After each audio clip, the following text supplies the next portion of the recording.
Hi, guys. Hello, hello, hello. Welcome to this little episode of Angels Don't Lie. I'm really happy to have you here. I'm just going to pull up my Zoom, make sure I can see everything. And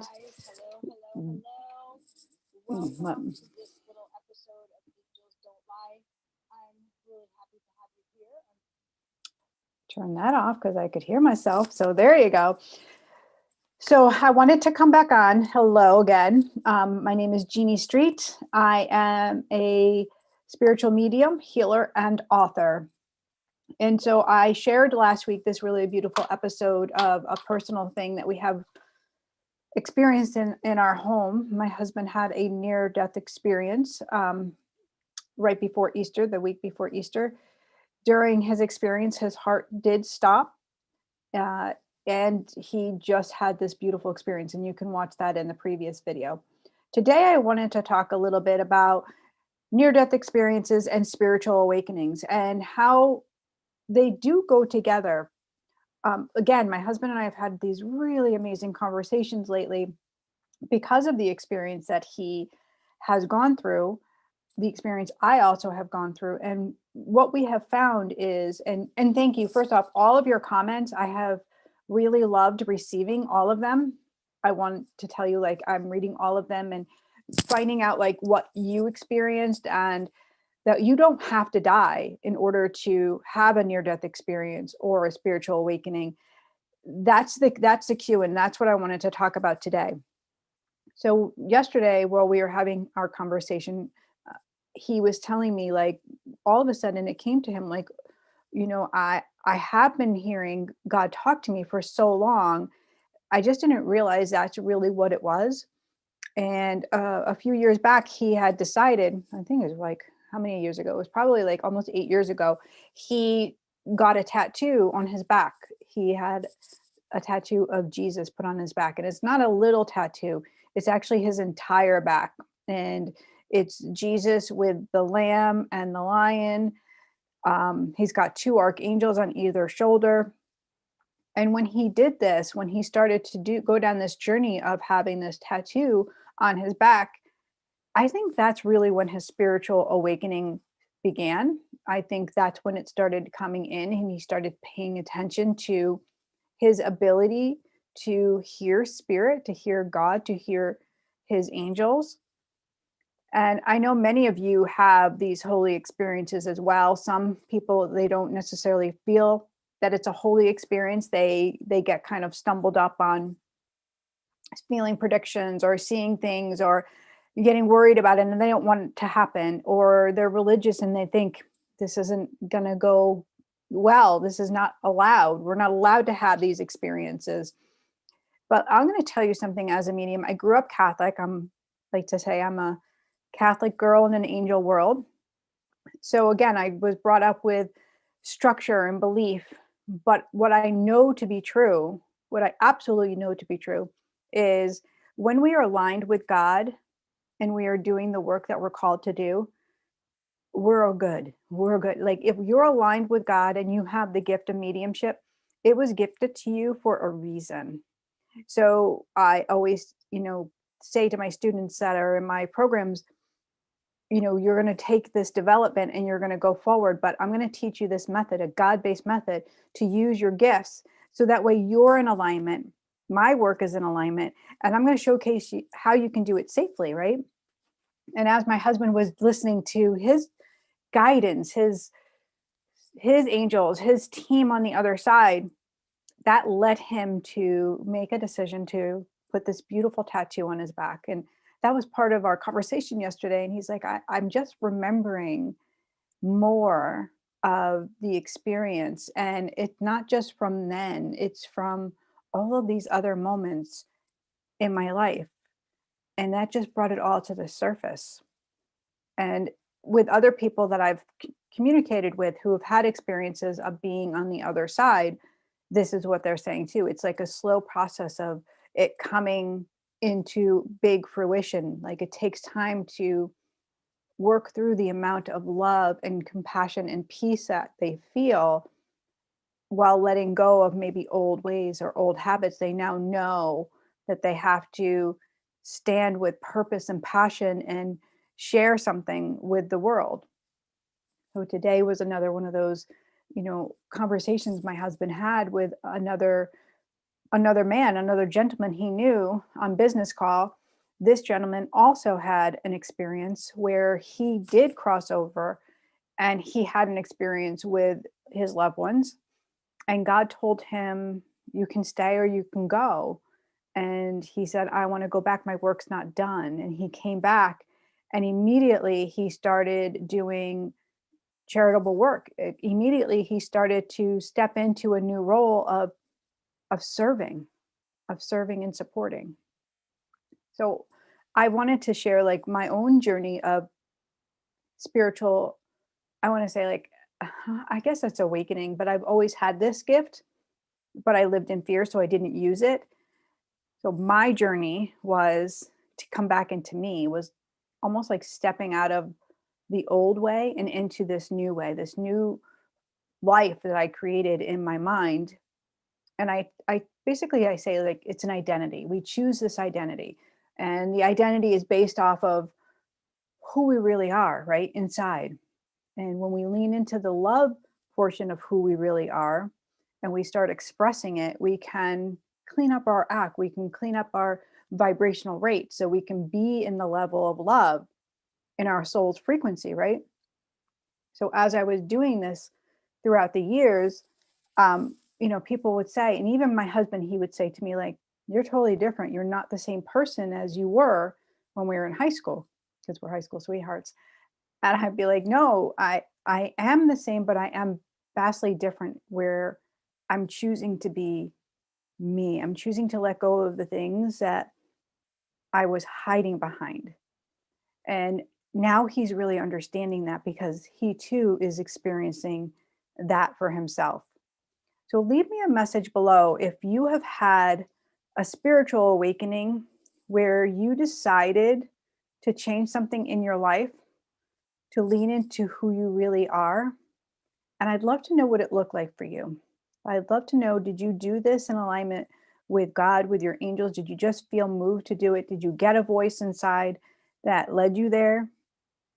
For me, my angels were talking to me. They were nudging me. They were guiding me. And at first I totally ignored them. Like I didn't want to admit that was happening because, if you're listening to voices, what does our world tell us? Then you got to be crazy, right? Voices in your head means you're gonna, you know, be crazy. But when I started to lean into those voices and I started to listen and I started to do the shifts in my life that felt really good, well, a lot more love came to my life. More love came into my life. And so that was the reward for me. It was like, oh, this feels really good. And there's a positive energy to it, right? There's something positive that's coming from getting up every morning and meditating. There's something positive coming when I choose to eat on a vibration that serves my body. There's something positive that's coming to me when I lean in and I listen to someone else and their story. There's something positive that comes to me when I make my prayer part of my everyday throughout my day. So, what's the positive that you can look at in your life to say, when I do this action, when I choose this behavior, this is the amount of love that comes to me?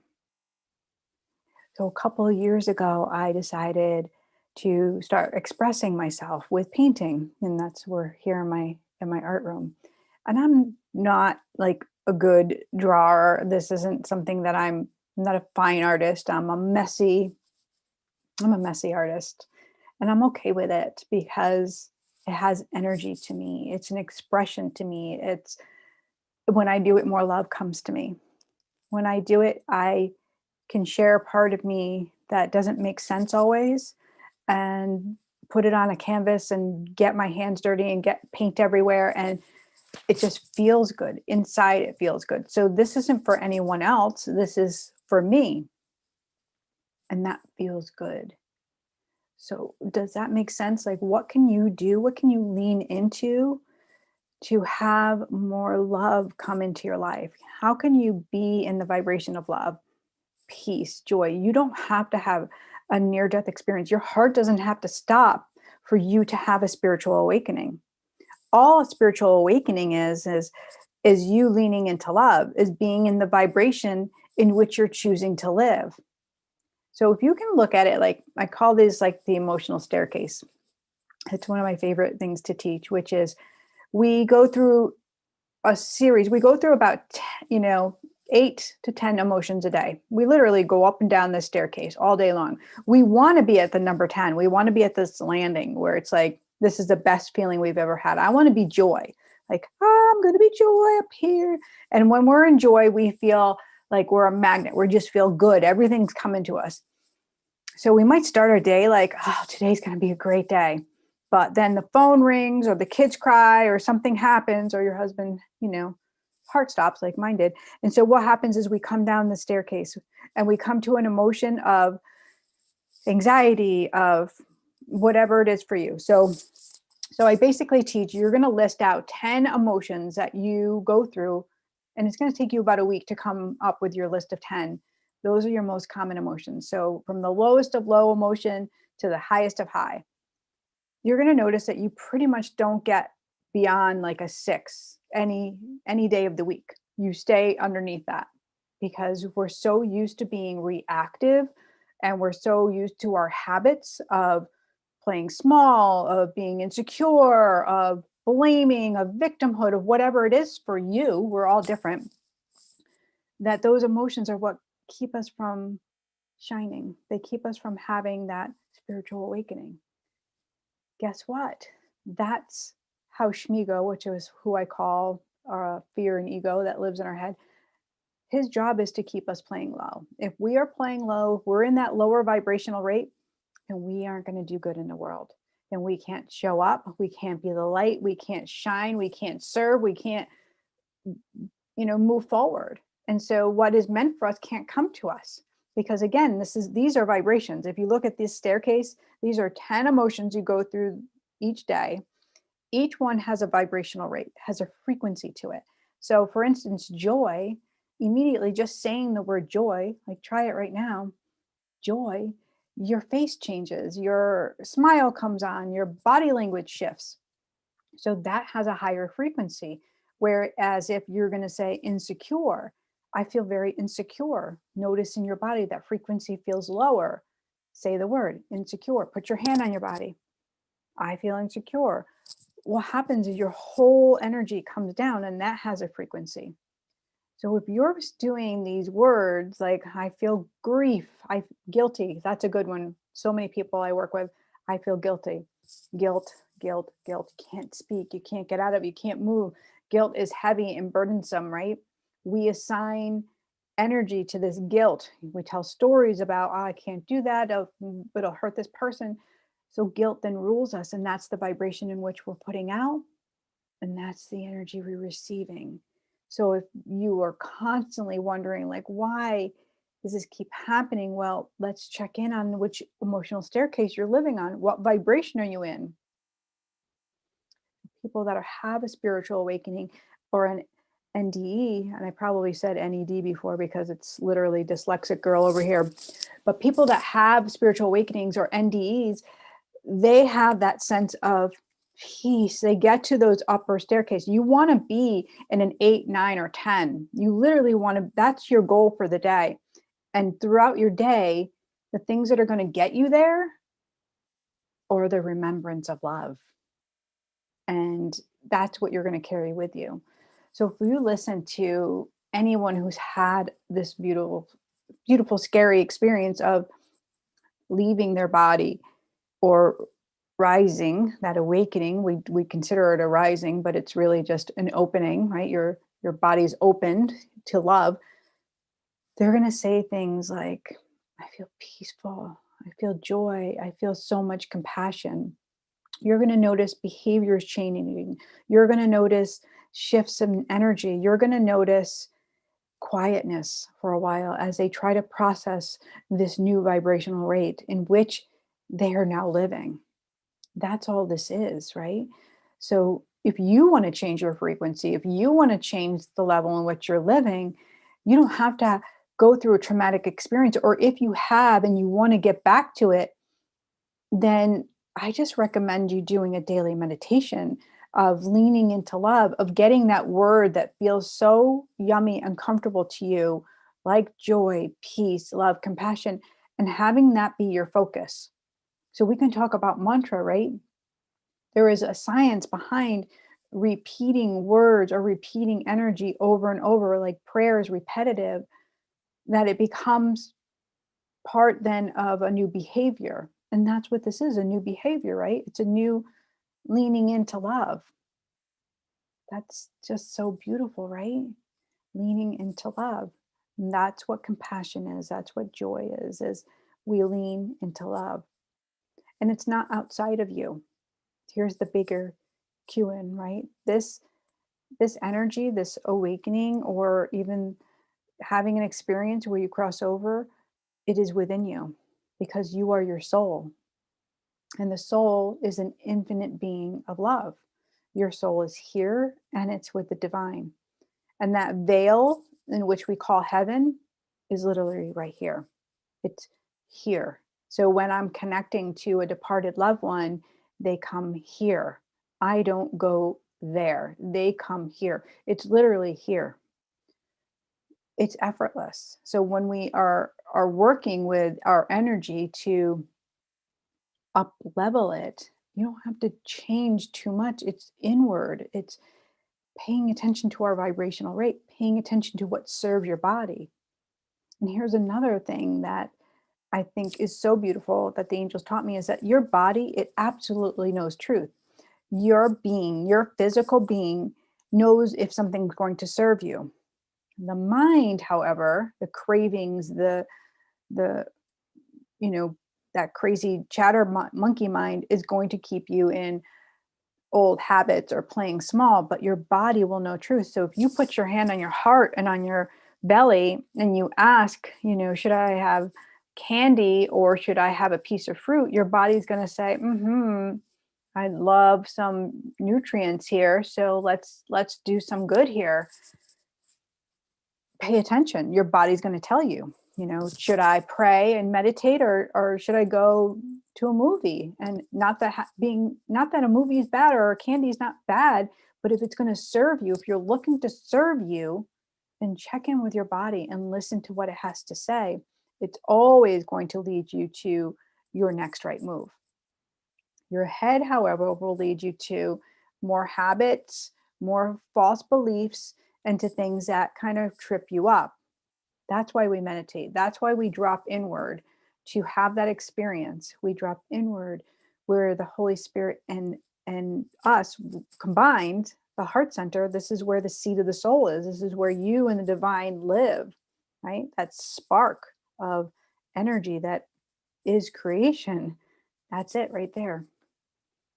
Short and sweet and to the point, but I just wanted to come in and share these words and this more of this connection of what happened in our home with my husband to keep it alive. And that's what he keeps saying, like, we have to keep it alive. I have to keep talking about it. And I'm hoping to sit down with him this weekend and actually do like an interview with him. That's our goal. We did talk about it so that you can meet him and he can share from his point of view and his perspective of what happened. And, this is just my side, right? This is just my side. We've been together for 36 years.